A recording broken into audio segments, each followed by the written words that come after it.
Bonjour et bienvenue sur Cocotte TV pour une nouvelle vidéo de présentation. Aujourd'hui, nous allons parler refroidissement avec Shiftech et la nouvelle série Iceberg. Alors, c'est une série qui est très intéressante sur le papier avec un tarif de 105 € pour notre version 360 mm RGB. Alors oui, 360 mm RGB, 105 €, il y en a beaucoup, mais le point fort de ce modèle, c'est tout simplement les ventilateurs qui sont chaînables, non pas avec des câbles courts, mais un vrai système avec pogo pin et compagnie, et ça change quand même un peu la donne. Bref, allez, tout de suite, on regarde ça juste derrière. Les amis, avant de découvrir le reste de notre vidéo, on vous propose un petit peu de réclame pour GVG Mall, notre partenaire pour les clés Windows, un partenaire qui nous soutient depuis plus de 2 ans et on utilise très régulièrement les clés Windows pour nos machines, on utilise aussi les clés Office. Alors, comment ça fonctionne? On vous montre rapidement, vous allez sur le site GVG Mall, ici vous tapez Windows 10, on prend l'exemple de Windows 10, ensuite hop, petite vidéo ici qui va vous expliquer comment ça fonctionne. Vous allez faire acheter maintenant sur cette fenêtre où vous allez avoir la licence Windows 10. Vous n'oubliez pas de mettre le code promo CVIP qui vous permet d'avoir la ristourne de Cocoteland sur votre clé Windows.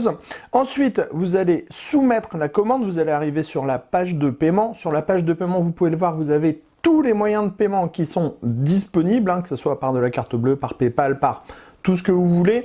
Vous allez faire payer maintenant. Ensuite, une fois que vous aurez payé votre licence, vous allez avoir à l'intérieur de votre panier votre clé Windows qui va apparaître.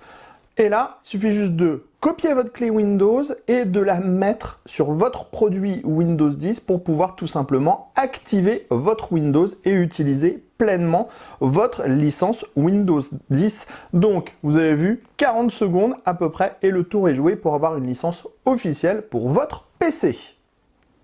Avant de découvrir le produit, on va s'attarder un tout petit peu sur le packaging. On ne le fait pas souvent, mais celui-ci est intéressant puisque, comme indiqué ici, il n'y a pas de plastique à l'intérieur. Alors si on met de côté, bien entendu, le tube de pâte thermique, la backplate en nylon, mais pour tout ce qui est packaging, vraiment, on est sans plastique, y compris pour les petits accessoires du bundle. On le voit, nous avons des sachets en carton. Alors pas de panique, hein, tout est écrit sur une petite étiquette, donc pas besoin de tout déballer pour savoir ce qu'il y a à l'intérieur.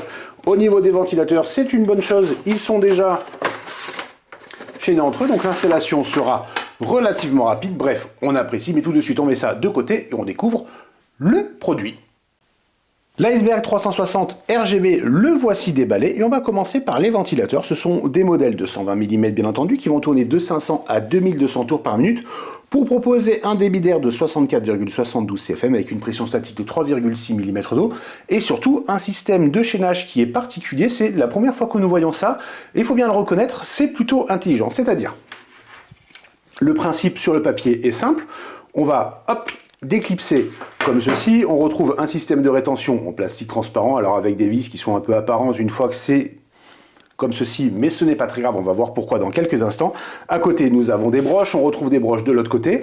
Donc, j'ai parlé de pogo pin en introduction, on est vraiment sur des broches. Pour le remettre, c'est très simple, on clipse comme ça tient bien. Et en fait, quand on regarde sur le côté droit ici, nous voyons que les câbles sont déjà en place, et ça, c'est une solution qui est assez intéressante.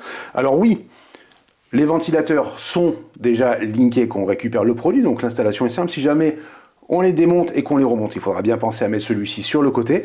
Et du coup, ça permet d'éviter d'avoir un connecteur qui prend un peu de place ici, et on reste vraiment sur un format 360 mm. Est-ce que c'est grave? Non, la solution est originale, ça fonctionne.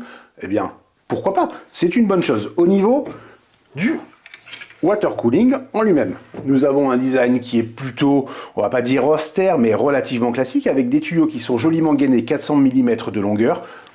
Ça se plie bien, il n'y a aucun souci. On retrouve, bien entendu, connecteur PWM et ARGB, donc PWM qui rassure le connecteur spécifique de la carte mère, la même chose pour les ventilateurs.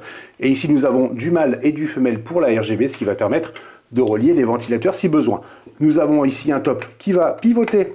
Ça, on aime bien. C'est légèrement dur à tourner, mais il y a un cran. Ça permet vraiment, quand on est maniaque, d'avoir un logo qui est parfaitement aligné. Dessous, on va retrouver une base en cuivre. Alors, on a laissé pour l'instant le petit film de protection avec une finition qui est relativement classique. Sur le radiateur, donc 360 mm de longueur, 27 mm d'épaisseur, c'est en aluminium, avec des ailettes qui sont parallèle. C'est une tendance actuellement pour augmenter la surface d'échange et la surface de dissipation avec les ventilateurs et donc par rapport aux passages qui sont au milieu. La finition est propre, il n'y a vraiment rien à redire. Le design est très très simple. Il y a un petit côté, on va dire, cheap sur le design de la pompe. Mais encore une fois, si ça fonctionne et que ça reste relativement sobre, ce qui est le cas une fois que c'est éclairé, ça nous va particulièrement bien. Le tarif est agressif avec les ventilateurs chaînables, reste à voir les performances. La garantie en revanche est plutôt limitée, on n'est pas sur du 6 ans comme la concurrence, mais bon, ça fait souvent partie des petites contraintes, des petites restrictions quand le tarif est relativement agressif. A noter qu'il existe aussi un format 240 mm si besoin, avec RGB et sans RGB, donc la gamme est relativement complète. Et Shiftech nous donne aussi des petites informations sur la pompe, par exemple avec une vitesse de rotation qui va pouvoir varier de 1800 à 2700 tours par minute. Comme souvent, si la pompe est silencieuse à plein régime, aucun intérêt de faire une réduction de la vitesse, on laisse tourner à fond et le tour est joué. Bref, pour cette petite vidéo de présentation, c'est tout. On vous souhaite à tous une très bonne journée.